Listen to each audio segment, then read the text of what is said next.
The Galactic Academy's interspecies youth initiative had been touted as a breakthrough in peace building. The station orbited neutral space, home to students from over 70 civilizations. Strict guidelines maintained balance: no weapons, no aggression, no native fauna. Culture Day, however, allowed an exception. Students could share something personally meaningful from their homeworlds. While alien students eagerly prepared ancestral relics, symbolic artifacts, and memory crystals, no one quite anticipated what the humans would bring. To the alien instructors, humanity had always been a biological anomaly, originating from a death world, surviving extremes that would instantly kill most lifeforms, thriving in violence yet showing alarming capacity for emotion. The other species, with their carefully preserved histories and highly evolved restraint, observed humanity with a mix of academic curiosity and deep-seated unease. When the human delegation requested to bring their pets, the Galactic Council was hesitant. No precedent existed. Pet ownership, to many species, was a dead custom, either phased out due to danger, impracticality, or ethical concerns. Still, the humans were insistent. They didn't request weapons or technological marvels, just companions, creatures from their homes they claimed shared their lives in intimate and vital ways. After heated discussion, under strict supervision and containment measures, the Council permitted the request. A harmless gesture, they assumed. A cultural oddity at worst. They expected small, passive organisms, perhaps songbirds, colorful fish, or some form of microbe designed to glow. Certainly not what stepped through the docking gates that day. Security cameras recorded the arrival. The footage would go viral across 10 sectors within days. One boy led a muscular canine nearly as tall as his chest, its eyes sharp, gait confident.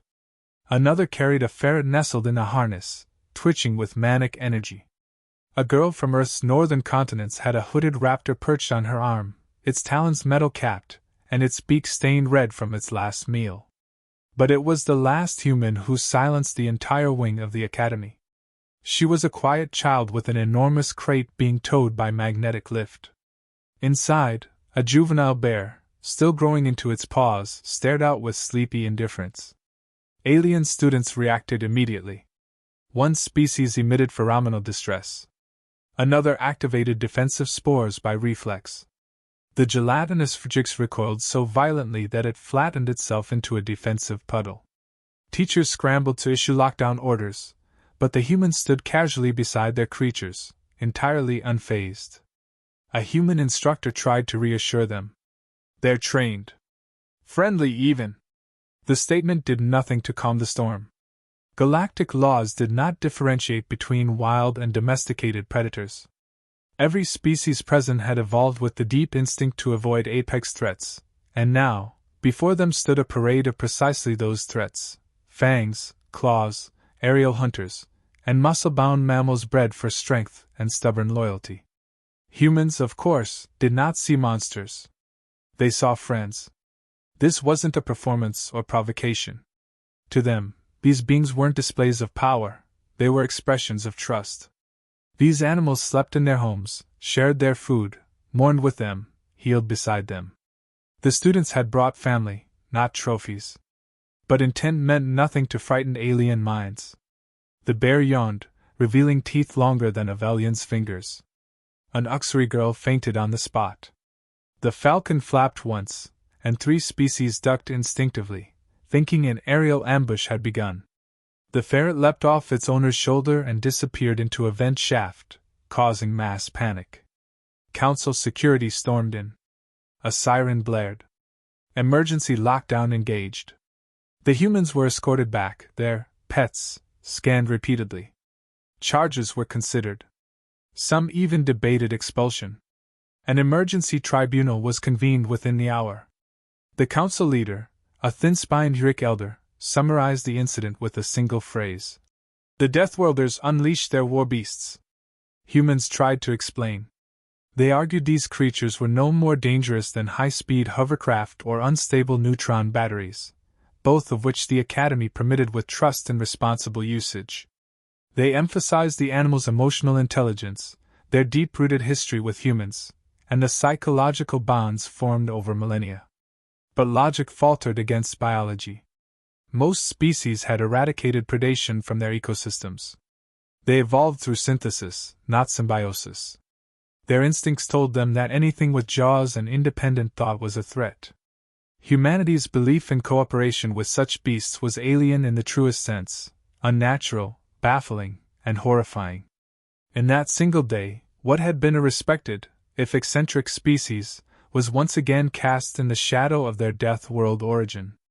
Not because of aggression or arrogance, but because they brought something the galaxy didn't understand, the idea that danger, when respected and loved, could become family. The humans did not apologize. They simply said, "This is who we are." And the galaxy didn't quite know what to do with that. The doors opened, and every alien present instinctively stepped back.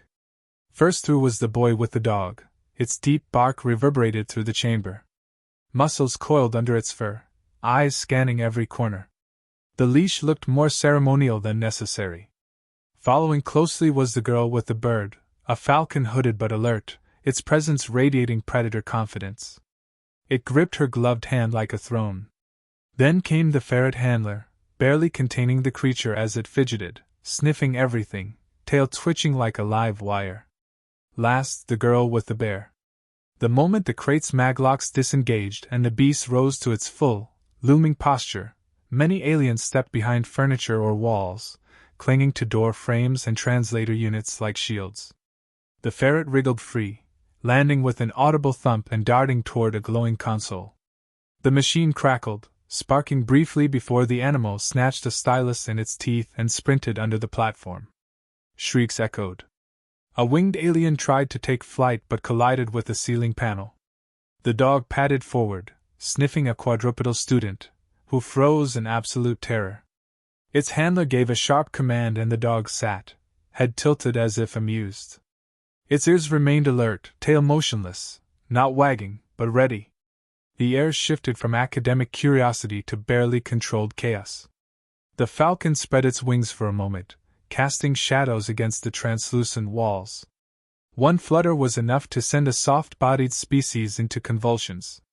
The girl whispered something, and the bird immediately tucked its wings back, head twitching as it focused on a beetle-like observer from across the room. The falcon blinked, slow, deliberate, primal. The bear didn't roar. It didn't lunge. It sat. Its handler reached up and rubbed its fur, and it leaned in slightly, content. The beast's massive paw settled beside a metallic chair, dwarfing it completely. But the visual was already too much. The image of such bulk, claws, and indifference toward fear triggered a deep species-wide discomfort. Alien instructors issued urgent instructions to stay back. Emergency translation devices updated their alerts with context-sensitive warnings. Predator presence detected. Maintain distance. Avoid sudden motion. A reptilian elder murmured. They've brought apex predators into a learning environment. Another hissed. No, they brought them like friends. Attempts to calm the room were ineffective. A small amphibious student fainted when the bear exhaled heavily. Even the quieter species with hive minds faltered, uncertain how to interpret the threat. In their histories, nothing like this existed. The very concept of friendly predators conflicted with their evolutionary logic. One security officer gestured for the animals to be removed. The humans refused. You allowed personal cultural items. This is culture, said the dog's handler firmly. The falcon's handler added. They're not just pets. They're our history, our legacy. The bear's girl remained silent, hand on her creature's thick fur, as if that alone was enough proof. The dog demonstrated obedience with a series of sharp, controlled movements at its owner's command. Sit. Stay. Down. Heel. Not one motion lacked purpose. The falcon obeyed a whistle and swooped to a marked perch before locking eyes with the gelatinous observer once more. The ferret returned from under the console carrying 2 lost items in its mouth, dropping them by the human's feet like an offering. The bear, calm and still, only moved to shift weight and scratch behind its ear. Despite this, the room stayed tense. No one spoke of trust. No one claimed to understand. They didn't need to. Fear had already spread through every corner. News of the event reached upper command within minutes. The dean of the academy demanded a tribunal, citing gross endangerment and systemic disregard for safety regulations. Other delegates joined, some demanding the expulsion of all human students, others demanding a reclassification of Earth's species under restricted biological weapons status. The humans did not flinch. To them, this wasn't shocking or offensive. This was everyday life. What the aliens perceived as reckless danger, the humans saw as ordinary bonds built through centuries of partnership. That these creatures had teeth and instincts didn't matter. They had loyalty, discipline, emotion. None of that translated across species. To the galaxy, pets were either extinct traditions or dangerous anomalies. To humans, they were companions, protectors, healers, even fellow soldiers. And that dissonance, that fundamental difference in perspective, felt more threatening to the aliens than the animals themselves. This wasn't a simple misunderstanding. It was a confrontation of worldviews. One where humans stood unshaken while the rest of the room reeled, struggling to understand why creatures born for violence were allowed into a place of peace. But the humans didn't just allow them. They trusted them. That was the part the galaxy couldn't process. Not yet. The tribunal hall was silent except for the ambient hum of life support systems. Representatives from 12 species sat in a semicircle, facing the human delegation. The lead moderator, a crystalline entity known for its strict interpretation of interstellar law, opened the session with a clear accusation. Human students had brought volatile, genetically unpredictable, and biologically dangerous organisms into a shared environment, endangering every other life form present. The first human parent leaned forward, face calm. "They're not weapons. They're family." This statement sparked immediate protest. The insectoid delegate from Voxer clicked irritably. "No family bonds with wild carnivores. You claim emotional logic while parading biological threats." The human representative nodded slowly. "That's the difference. You eliminated danger from your societies. We didn't. We evolved with it. Not everything we call family looks like us. That's the point." Archival footage from Earth played across the projection dome. Early cave paintings of humans and wolves hunting side by side, medieval falconers on horseback, soldiers in trenches sharing rations with their dogs. Another clip showed a hospital therapy session, a massive golden retriever comforting a child in pain. The council didn't blink. The memories didn't translate. One delegate finally said, "Instinct must be engineered out, not excused by nostalgia." A human zoologist stood to speak. "We didn't tame these animals by force. We built trust. Mutual understanding. Over thousands of years. That's the science." She gestured to a chart illustrating domestication timelines. "Other species don't do this. But we do. We face what frightens us. And we turn it into partnership." The Gorlaxian senator, previously silent, leaned forward. "You're the only known species that forms long-term bonds with things designed by nature to kill. That is not a trait of empathy. That is insanity dressed as tradition." "No," the human countered. "It's survival through empathy. That's what makes us different. We don't conquer life by erasing it. We adapt by connecting to it." An alien academic challenged the idea. "Your bear could crush a child. Your bird has talons capable of dismemberment. The ferret has no leash." The response was swift. "So could your gravlifts. Your plasma tools. Your environmental suits. We trust technology with danger because we believe in training and control. Why not living beings?" The silence that followed wasn't agreement, it was confusion. A species whose entire worldview depended on separation from primal threats couldn't comprehend humans treating predators as allies. Another human spoke next, a father of one of the students. "We raise our children to understand power and kindness at the same time. These animals teach responsibility, patience, loyalty. That's why they're in our homes, not behind glass." The moderator asked, "Why not bring safer animals? Smaller, non-threatening ones? A pause. Then the answer came. Because those wouldn't represent who we are. There it was, unapologetic, blunt, undeniable. Not recklessness, but identity. Footage of the incident played next. No attacks, no loss of control. Just alien panic and unfamiliar behaviors. The bear sitting quietly, the dog waiting for commands, the falcon obeying its handler. None of them had harmed a single being. The fear was perception, not fact. A xenopsychologist offered her opinion. You didn't bring threats. You brought cognitive dissonance. You forced a room full of species raised on sterilized safety to confront a truth they've forgotten, that nature can be brutal and beautiful at once. The youngest Alien Council member, barely out of adolescence, spoke hesitantly. But what happens when the bear forgets? When the falcon turns? The human girl who owned the bear answered softly. Then I do what I was raised to do. Take responsibility. Earn back trust.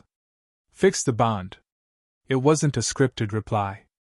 It came from experience, and it struck deeper than any chart or data set. The room shifted. Arguments softened. No minds fully changed, but something cracked. Curiosity edged past fear. Doubt no longer felt like certainty. One delegate summarized it best. We cannot understand the logic of loving something dangerous. But perhaps, that is why humans endure what others can't. The decision was postponed. Final judgment would come after observation. But for the first time, not everyone expected the outcome to be exile or punishment. Humanity had not asked to be feared. They asked to be understood. And they had made their case. Not with apologies, but with the unapologetic reality of who they were. Deathworlders who could look at a creature built for destruction and see a companion worth loving. The tribunal's decision to delay judgment changed everything. Instead of removing the human students and their animals, the council instituted mandatory observation. Each species would assign delegates to monitor the humans and their companions for a 10-cycle period. These observers were to record behavior, incidents, and interactions in neutral environments, classrooms, mess halls, common areas, and recreation zones. No restraints were allowed unless provoked. No interventions permitted without clear and immediate danger. It was a compromise no one was comfortable with. The first observation cycle began with tension so thick it disrupted basic telepathic communication. The humans, as instructed, went about their routines. The dog followed its handler from class to class, always positioned to the left, sitting the moment the student stopped. It didn't bark unless approached suddenly, and even then, it didn't lunge. It merely stepped in front, placing its body between perceived danger and its human. The alien delegate from the aquatic calamari recorded. Defensive programming appears emotionally reactive but not violent. Loyalty-driven. Purpose unclear. The falcon was limited to outdoor settings. A high-gravity dome simulated Earth's atmospheric conditions, allowing flight. The bird obeyed every whistle and returned to its handler with precision. One day, it intercepted a stray drone that had malfunctioned and was spiraling out of control toward a group of first-year students. The falcon struck the machine midair, disabling its propulsion, then returned to perch as if it had done nothing remarkable. The council delegate noted. Attack response appears situational, guided by handler cues. Capable of threat assessment without direct orders. The bear remained the most controversial. It didn't leave its human's side unless ordered. It didn't engage others unless introduced. Its movements were slow, deliberate, and never panicked. During a safety drill, artificial alarms triggered randomly. The bear did not react. The student placed her hand on its neck and whispered softly. The creature sat down and waited, even as others ran in panic. One scran observer commented. The restraint shown contradicts every instinct we have regarding such a species. It is not absence of violence, it is control through trust. The ferret became a fascination. Not dangerous in the traditional sense, but fast, mischievous, and curious beyond reason. It accessed panels, lifted small items, returned them. It played with children from other species, even curling up in a Nixian child's lap during a class lecture. The ferret's unpredictability, rather than causing fear, intrigued observers. One wrote, "Minimal risk. Behavior is erratic but social. Possibly therapeutic." Midway through the cycle, an incident occurred. A hover crate carrying unstable mineral samples tipped in the mess hall. The dog, present nearby, leapt between the crate and a small cluster of students. No command was issued. The minerals sparked on contact with air, releasing light and pressure. The dog absorbed most of the impact. No injuries, no panic. The handler crouched beside it, checking its limbs. The dog whined, not in pain, but from sensing the human's distress. Within minutes, it stood again. A Vekari observer who had witnessed the event whispered, "It risked itself without hesitation." For others. That evening, the council met again. Delegates, previously entrenched in opposition, found themselves uncertain. Not because the creatures were tamed, but because they were choosing restraint. They responded not to programming, but to bonds. No species in the galactic registry trained animals with this depth of mutual reliance. Most didn't bother. They eradicated danger by eliminating all potential threats, including predatory life. But the humans hadn't. They brought danger close, taught it boundaries, loved it into cooperation. The observers couldn't deny the results. What they once called madness now looked like trust proven over generations. One delegate raised the question again. "What happens when one of them turns?" A new voice responded, not a human, but a nervous Avixen observer. "And what happens when your automation fails? Or when your sterile systems face chaos?" The room went silent. She continued, "Everything carries risk. Only humans carry it with open eyes." There was no rebuttal. The facts were clear. The animals had not harmed anyone. They had acted in ways no non-sentient creature was expected to. Not because they were tools, but because they were seen as partners. By the end of the cycle, the Council didn't just review behavior logs. They reviewed what their own species had lost in pursuit of safety, resilience, instinct, relationship with nature. And they watched, silently, as a dog placed its head in its human's lap. As a bear nudged its handler gently after receiving a treat. As a ferret crawled across an alien's data tablet, and no one screamed. What began as horror turned into observation. Observation became questions. Questions led to something new, understanding. The final deliberation did not begin with accusations. It began with silence. One by one, delegates reviewed weeks of logs, private notes, and unfiltered footage. No incidents, no aggression, no betrayals of trust. What stood out most wasn't the absence of violence but the consistency of behavior. The animals had not performed once for show, they had simply lived as they always did. Loyal, alert, bonded. The Council was not quick to praise. Tradition made them cautious. But beneath that caution stirred something deeper, reconsideration. A few species whispered among themselves, wondering aloud if they had misjudged, not just the humans, but their own detachment from instinctual bonds. How had they come to fear so thoroughly anything not domesticated into compliance? A new proposal emerged, not to ban Earth's animals, but to study the relationships further under regulated cultural exchange programs. Instead of dismissing human practices as primitive, they would categorize them as adaptive behaviors worthy of research.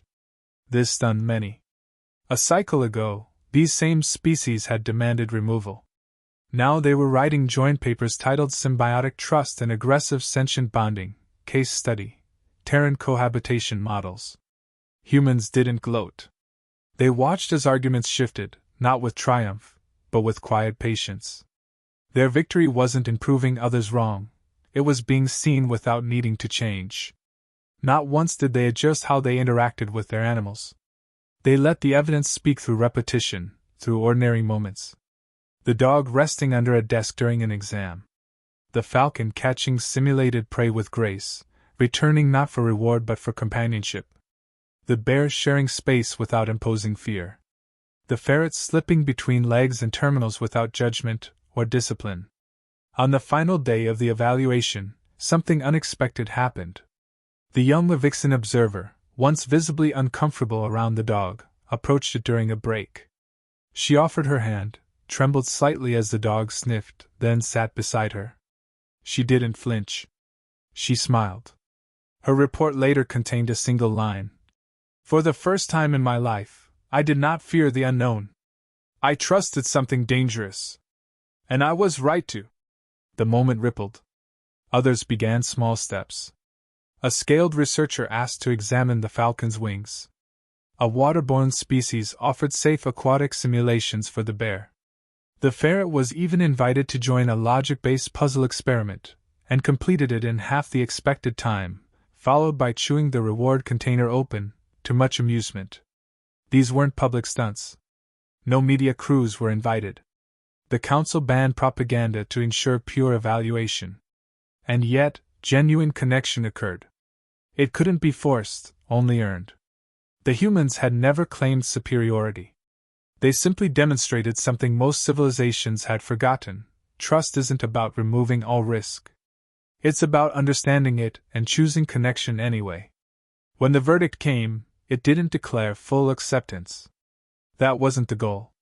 Instead, the ruling was measured. Earth's companion species would be permitted under cultural exemption status, with situational oversight and voluntary interspecies education programs. That meant the animals stayed. Not hidden, not isolated. Integrated. Not all were pleased. A few delegates abstained from support, citing evolutionary incompatibility. But they no longer called for bans. They no longer dismissed humanity as reckless. They now saw them as something else, unique not for their strength, but for the choice to coexist with it.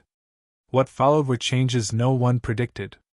The Galactic Academy introduced new electives focused on Terran domestication history. Interstellar psychologists began exploring the emotional benefits of coevolutionary companionship.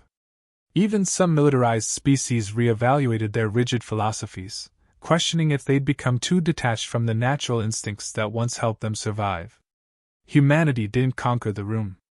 They didn't shout, threaten, or argue their way into acceptance. They showed what it meant to carry the burden of danger with responsibility and compassion.